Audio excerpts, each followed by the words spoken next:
came on the board, and a lot of good things have happened since then. And I'm glad to have been part of that. And one of the things I've heard after getting on the board, though, that I never realized before was the bureaucracy has a name for election years. They call it silly season. That's a polite way of saying what they really think. But the fact of the matter is, it is sort of ridiculous, some of the things that go on during a campaign season.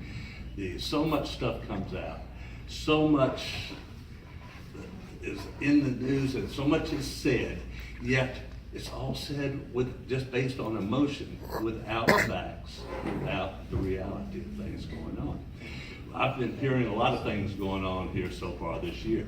I've been hearing about the excess growth. Angela just pointed out it's 1.4% growth. That's not excess growth. That's good, solid growth. Economic development's been great. 8 years ago, I campaigned based on the fact that I had seen that the county government was growing at nearly 3 times as fast as the population of the county. Things, you don't always succeed in everything you go out to fix. So we have not succeeded in that. But we sort of halfway have. With the exception of public safety, which is our law enforcement, fire, and EMS, our county growth over the last 8 years has been the same as the government growth, the county actual population growth. Fire and EMS and law enforcement have been different. We have a new culture in which the safety and security is much more important than it was even 8 years ago. And as a result, we have supported our law enforcement to boost the services and what they have, and are still working with them to bring this up to even get more security in our schools going forward. Fire and EMS, we see it a lot. This is a graying community that we live in. A lot of things are going on that are great, but our school-age children are staying constant. And our population is growing in the more older groups. As a result, our volunteers are aging out. Our joint fire and EMS that's volunteer and professional, we're now having to come in. Ashland, Black Creek, were all some of the proudest volunteer stations that there were around. They have both gone to 24/7 professional now. And we have to do this. This is for the security and safety of the community. Schools, we're hearing about all the stuff we've taken from the schools. I've heard about all the stuff, the courthouse. You know, we built this new courthouse that was, and we took all the money from the courthouse, from the schools to build this courthouse. Well, this courthouse was supposed to have been built in 2006.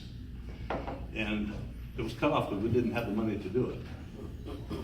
Well, in 2013, we established in this county a debt service fund, which stopped the moving of funds out of our capital investment into other areas of the county. And by doing so, we have allowed the investment to go back and bring this courthouse back online without raising any taxes, and doing it with a budget that was actually less than the budget was in the year they put it on hold because we didn't have the funds to do it. There was nothing taken from the schools.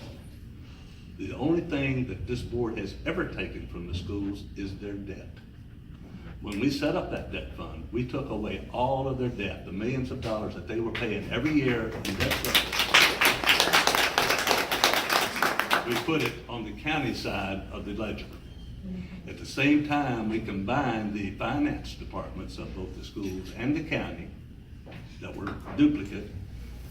Now they're being cross-trained, and those costs are being financed on the county side of the ledger. We did not cut the funds to the schools, so that put more money into the children. And as a result, you've heard all the great rewards. We've had the last 2 superintendents have both been superintendents of the year for the state. That's Hanover County. So I'm just very proud and happy to have been part of this. We've got some new things going on. We've got some good economic development, and time is up. I'm out here for any further questions.